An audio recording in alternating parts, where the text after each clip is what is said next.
ഇതൊരു വളരെ വലിയ വീടാണ്. രേഖ പറയുന്നത് വിശ്വസിക്കാൻ പറ്റില്ല. അവൾ പോലും അറിയാതെ രവിവർമ്മന് വേണമെങ്കിൽ ഈ വീട്ടിൽ ഒളിച്ച് താമസിക്കാം. ഒന്ന് ഉയരെ കയറി നോക്കിയാലോ?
എന്താ അവിടെ ചെയ്യുന്നേ?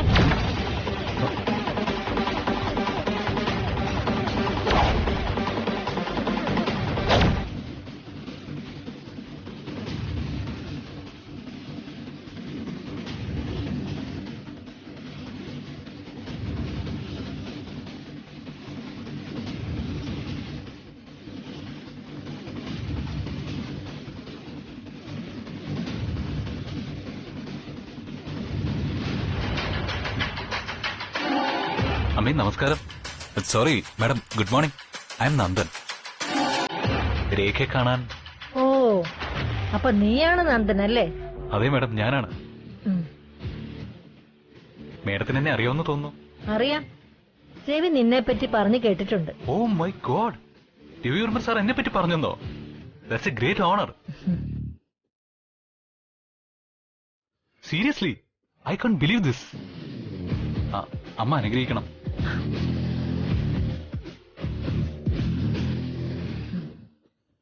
നന്നായി വരട്ടെ. അപ്പോ നീയാണ് രവി പറഞ്ഞ ആ ജീനിയസ്. നിന്നെ കാണുമ്പോ തന്നെ അറിയാം നീ ഒരു പ്രതിഭാശാലിയാണെന്ന്. Thank you madam.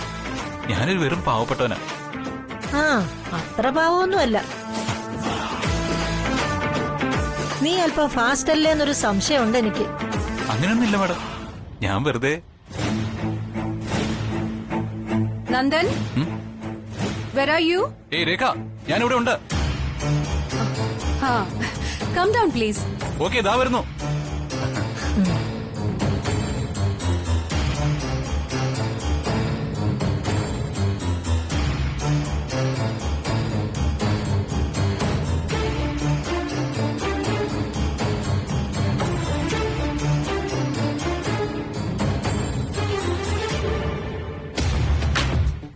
Nanda, have a seat.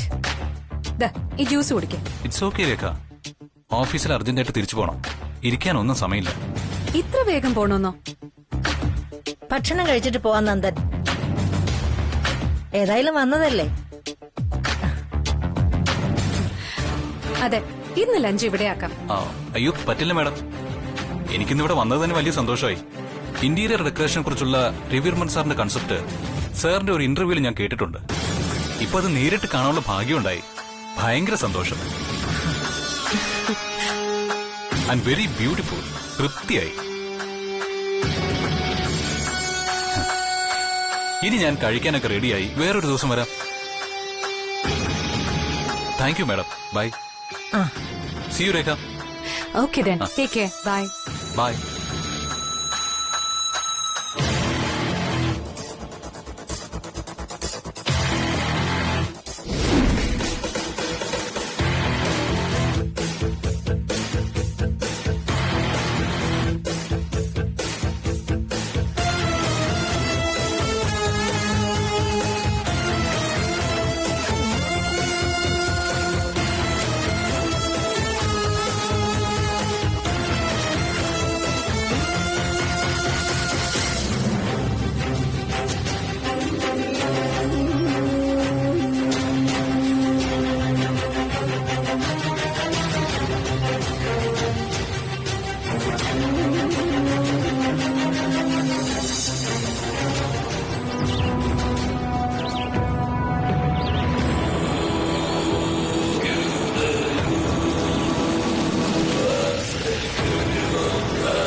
നിന്റെ വരവ് നോക്കിയിരിക്കുകയായിരുന്നു ഞാൻ.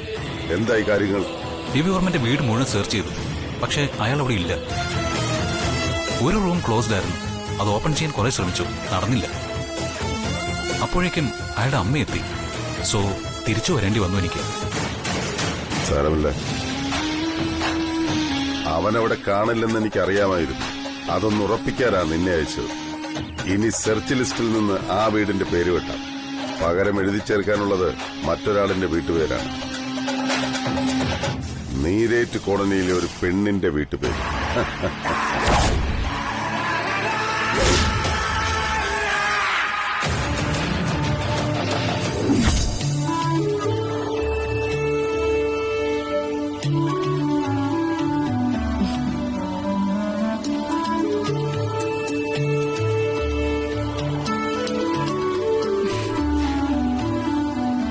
ശ്രീ, നീ ഇപ്പോഴും Facebook നോക്കിയിരിക്കുകയാണല്ലേ?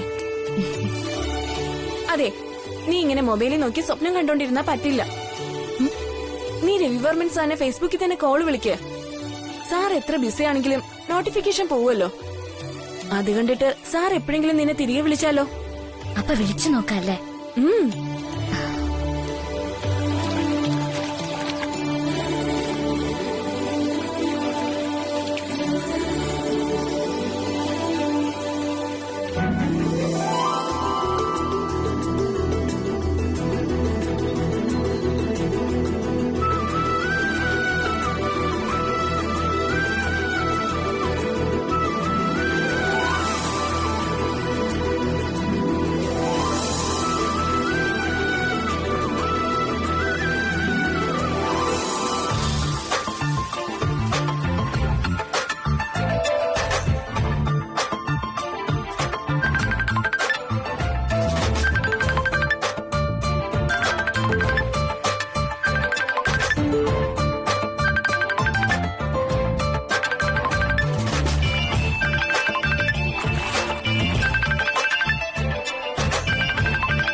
Hello sir. Hello hello sir, കേൾക്കാൻ പറ്റുന്നുണ്ടോ? ആ കേൾക്കാം. ശ്രീലക്ഷ്മി പറഞ്ഞോളൂ. സർ, സാറിന്റെ പതുക്കെ സംസാരിക്കുന്ന തിരക്കാണോ അവിടെ? ഇല്ല, ഒരു തിരക്കുമില്ല, പറഞ്ഞോളൂ. ഞാൻ അയച്ച മെസ്സേജ് കണ്ടിട്ടാണോ ശ്രീലക്ഷ്മി തിരികെ വിളിച്ചത്? അതെ സർ, സാർ ഫേസ്ബുക്ക് മെസ്സഞ്ചറിൽ വന്നത് ഭയങ്കര സന്തോഷായി. എനിക്കും വളരെ സന്തോഷമായി. ഇനി പറഞ്ഞോളൂ, എന്തൊക്കെയുണ്ട് അവിടെ വിശേഷങ്ങൾ? സർ, ലണ്ടൻ ട്രിപ്പ് എങ്ങനെയുണ്ടായിരുന്നു സർ? നാട്ടിലേക്ക് മടങ്ങി വന്നോ?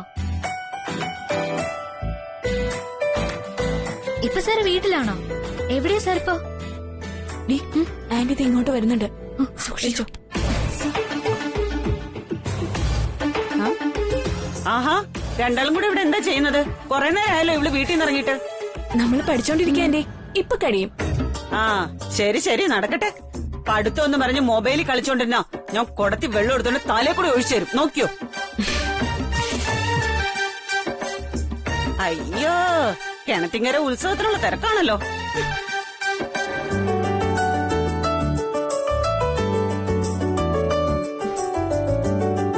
സോറി സർ, അമ്മ വന്നു. കുഴപ്പമില്ല, പറയൂ ശ്രീ. സുഖമല്ല എനിക്കിവിടെ? ഇല്ല സർ, സുഖമൊന്നുമല്ല. സാറിനോട് സംസാരിക്കാൻ കഴിയുന്നില്ലല്ലോ. ഫോണും ഇല്ല, മെസ്സേജും ഇല്ല. സാറിനെ എപ്പോ കാണാൻ പറ്റുമെന്ന് ചിന്തിച്ച് കാത്തിരിക്കായിരുന്നു ഞാൻ. എല്ലാവരുടെയും മുമ്പിൽ ചിരി അഭിനയിച്ച് നടക്കുന്നേ ഉള്ളൂ. മനസ്സ് നിറയെ സങ്കടം. എത്ര ദിവസമായി സാറിനെ കണ്ടിട്ട്. കൊതിയായി എനിക്ക് സാറിനെ കാണാൻ. ശ്രീ, നിന്റെ അച്ഛൻ.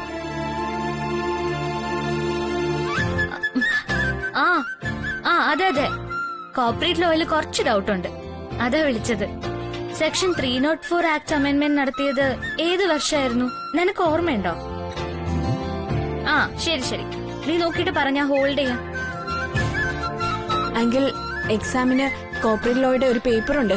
അതിന്റെ കുറച്ച് ഡൗട്ട്സ് ചോദിക്കുക ശ്രീലക്ഷ്മി. ആ ചോയ്ക്ക് പരീക്ഷയ്ക്ക് രണ്ടാളും ഹൈ മാർക്ക് വാങ്ങിക്കണം കേട്ടല്ലോ. വാങ്ങിക്കോ അച്ഛാ, ഇത്തവണ റാങ്ക് ഞങ്ങളുടെ ലക്ഷ്യം. ആ ബേഷ്, നടക്കട്ടെ കാര്യങ്ങള്.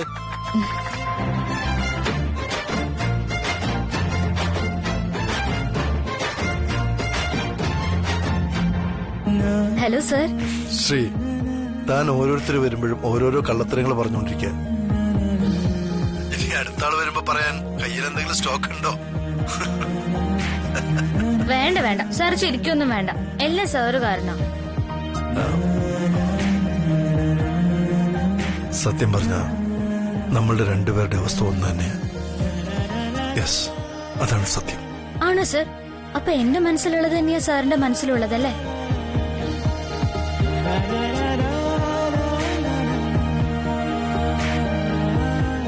ശ്രീ, നിന്റെ അമ്മ.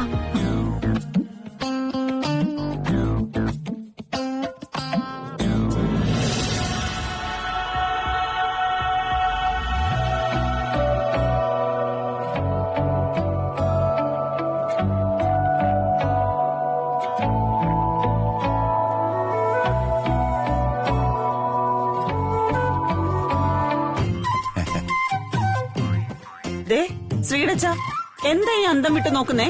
എടീ, മോള് മൊബൈൽ സംസാരിച്ചുകൊണ്ടിരിക്കുന്നു. ഇപ്പോഴും സംസാരിക്കുന്നതിനൊന്ന് നോക്കിയതാ. എന്തിന്? അതൊക്കെ ഉണ്ടടി. നീ കോർപ്പറേറ്റ് ലോ എന്ന് കേട്ടിട്ടുണ്ടോ? ആ നന്ദം പഠിച്ചതാ. ഈ പിള്ളേരൊക്കെ വിചാരിച്ചത് നമുക്കൊന്നും മനസ്സിലാവില്ലെന്നാ. നമ്മൾ ഈ പ്രായമൊക്കെ കഴിഞ്ഞു വന്നതല്ലേ. എന്നുവെച്ചാ നിങ്ങൾ എന്താ ഉദ്ദേശിക്കുന്നത്? തെളിച്ചു പറ. എടി, ഇനി തെളിയാനും കലങ്ങാനും ഒന്നുമില്ല. മോള് നന്ദനോടാ സംസാരിക്കുന്നതെന്ന് എനിക്ക് ബലമായ സംശയമുണ്ട്. നിങ്ങളാൾ കൊള്ളാലോ, അതെങ്ങനെ മനസ്സിലായി? അതിനാണോ പ്രയാസം?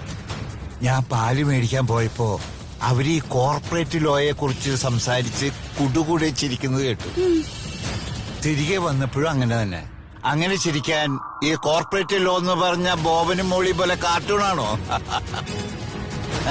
അതെ, ആ നന്ദനെ കുറിച്ച് നിന്റെ അഭിപ്രായം എന്താ? നീ പറഞ്ഞ കേക്കട്ടെ. നല്ല പയ്യനാ. അന്ന് വീട്ടിൽ ഉപ്പില്ലാത്തപ്പോ ഓൺലൈൻ വഴി ആഹാരം വരുത്തി തന്ന നന്ദനല്ലേ? അത് മറക്കാൻ പറ്റുമോ? പറ്റില്ല. നാളെ സാന്ദ്ര മാഡവും പറഞ്ഞു ഓഫീസിൽ ഇവര് രണ്ടുപേരെയും എല്ലാവർക്കും ഇഷ്ടമാണ്. അത് കൊള്ളാം. ഓഫീസിലുള്ളവർ പറഞ്ഞത് കേട്ടിട്ടാണോ ശ്രീടച്ചൻ ഇങ്ങനെയൊക്കെ ചിന്തിക്കുന്നേ? പരസ്പരം അവർക്കിഷ്ടാണോന്ന് വേണ്ടേ നമ്മൾ അന്വേഷിക്കാൻ? ആ, നമ്മുടെ സംശയം അങ്ങനെ തന്നെ ഇരിക്കട്ടെ. പരീക്ഷ ഒന്ന് കഴിഞ്ഞിട്ട് നമുക്ക് അവളോട് തന്നെ നേരിട്ട് ചോദിക്കാം. നീ വാ.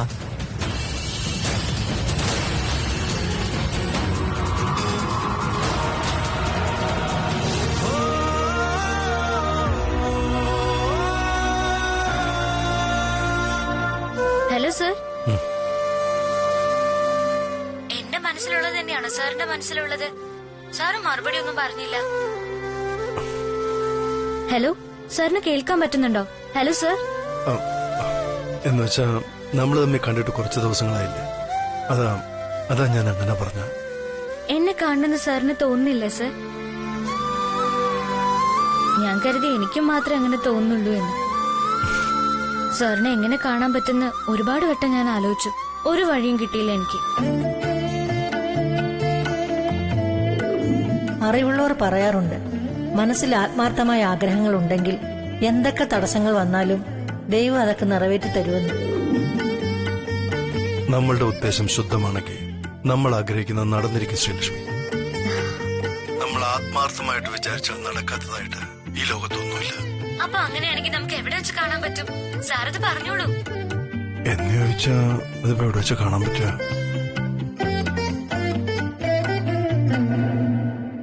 താൻ തന്നെ പറയും എവിടെ വെച്ച് കാണാം. കൃത്യമായിട്ടൊരു സ്ഥലം പറയും. എവിടെയാ? Winter gardens, beach road. എന്താ പറ്റുമോ? വിന്റർ ഗാർഡൻസ്, ബീച്ച് റോഡ്, അവിടെ ആയാലോ? Winter gardens.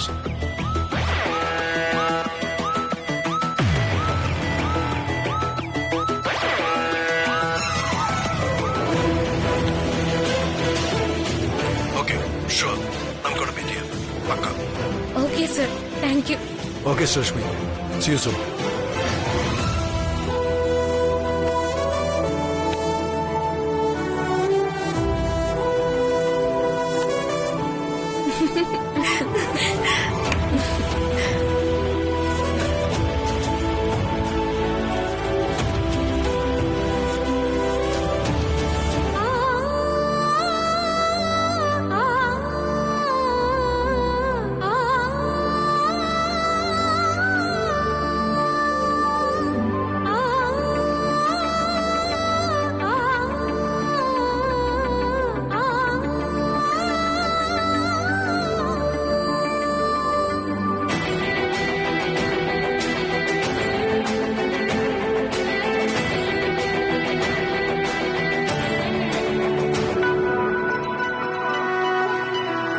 Winter gardens, beach road.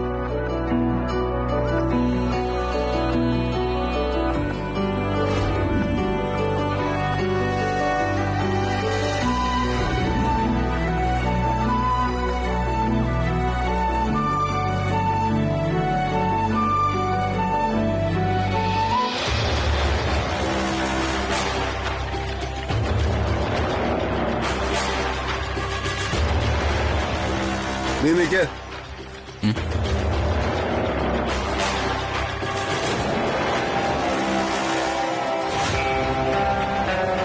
നിന്നെ ഞാനൊരു ജോലി ഏൽപ്പിച്ചിരുന്നു. ഞാൻ അന്വേഷിക്കുകയാണെങ്കിൽ. എന്നിട്ട് അന്വേഷിക്കുവൻ കണ്ടെത്തുമെന്നാണ് പ്രമാണം. നീ എന്നിട്ട് രവിവർമ്മനെ കണ്ടെത്തിയോ? ആ രാജാറാം പറയുന്ന പോലെ ഒരു ചൊല്ലുണ്ട്, കുന്തം പോയാൽ കുടത്തിലും തപ്പണമെന്ന്. അതുപോലെ പണ്ടൊരു മോഷണമോ പിടിച്ചുപറിയോ നടന്നാൽ നിക്കറിട്ട പോലീസുകാർ അന്വേഷിച്ച് ചെല്ലുന്നത് അവന്റെ വീട്ടിലോ കവലയിലെ ചായക്കടയിലോ കൂടിപ്പോയാൽ ബസ് സ്റ്റാൻഡിലോ റെയിൽവേ സ്റ്റേഷനിലോ ആണ്. എന്നാൽ ഇന്നത്തെ പോലീസ് അതല്ല ആദ്യം ചെയ്യുന്നത്. അവന്റെ മൊബൈൽ നമ്പർ ട്രാക്ക് ചെയ്യും. 3-ാം മണിക്കൂറിൽ അവൻ അകത്ത്. നീ മറന്നതും സാധ്യതകളുടെ ആ ഡിജിറ്റൽ വഴിയാണ്.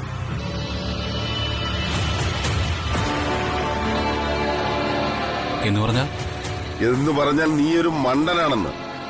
സ്വയം അപ്ഡേറ്റ് ചെയ്യാത്തൊരു മണ്ടൻ. ഇന്ന് രാവിലെ ഫേസ്ബുക്കിൽ രവിവർമ്മൻ ഉണ്ടായിരുന്നു ലൈവായിട്ട്. ആ ശ്രീലക്ഷ്മി മുൻപ് പോസ്റ്റ് ചെയ്തിരുന്നൊരു ഫോട്ടോ അവൻ ലൈക്ക് ചെയ്തിട്ടുണ്ട്. ഒരുപക്ഷെ വീഡിയോ ചാറ്റിംഗ് വരെ നടന്നിട്ടുണ്ടാവാൻ സാധ്യതയുണ്ടാകും. അതുകൊണ്ട് എനിക്ക് തീർച്ചയാണ് ശ്രീലക്ഷ്മിയെ ഫോളോ ചെയ്താൽ രവിവർമ്മനെ കുറിച്ചൊരു ഐഡിയ കിട്ടുമെന്ന്. ഇനി നീ വേണം പ്രവർത്തിക്കാൻ. ഞാൻ എന്താ വേണ്ടത് അങ്കിൾ പറയൂ. അവൾ നിന്റെ കൊളീഗാണ്. അതെ, വെറും കൊളീഗ് മാത്രമല്ല, അവൾ എന്റെ ക്ലോസ് ഫ്രണ്ടുമാണ്. ആ സാന്ദ്ര മേഡത്തിനെ പ്രീണിപ്പിക്കാൻ ഞാൻ അവളുടെ വീട്ടിൽ പോയി നല്ലൊരു ബന്ധവും ഉണ്ടാക്കിയിട്ടുണ്ട്. അറിയാം. അപ്പോ ഇനി പറയും, ഞാൻ അവളെ ഫോളോ ചെയ്യണോ അതോ നീ ചെയ്യുമോ? മനസ്സിലായി അങ്കിൾ. പറഞ്ഞില്ലേ, എനിക്ക് അവളുമായും ആ വീട്ടുകാരുമായും നല്ല അടുപ്പമുണ്ട്. അവരുടെ അടുത്തൊന്നും രവിവർമ്മനെ കുറിച്ച് ഒരു ക്ലൂ കിട്ടുന്ന ഉറപ്പാ. ഞാൻ ഇപ്പൊ തന്നെ പുറപ്പെടുകയാണെങ്കിൽ. നിന്റെ ആവേശം നല്ലത്. പക്ഷേ അവിടെ നിന്ന് എനിക്കൊരു പോസിറ്റീവ് മറുപടി ആയിരിക്കണം നീ നൽകേണ്ടത്. കാരണം അവൻ ആ കോളനിയിലെ മാലിന്യം നീക്കിയതുപോലെ എനിക്കവനെ ഉടൻ നീക്കം ചെയ്തേ പറ്റൂ. നീരേറ്റ് കോളനിയിൽ നിന്നല്ല, ഈ ഭൂമുഖത്ത് നിന്ന് തന്നെ.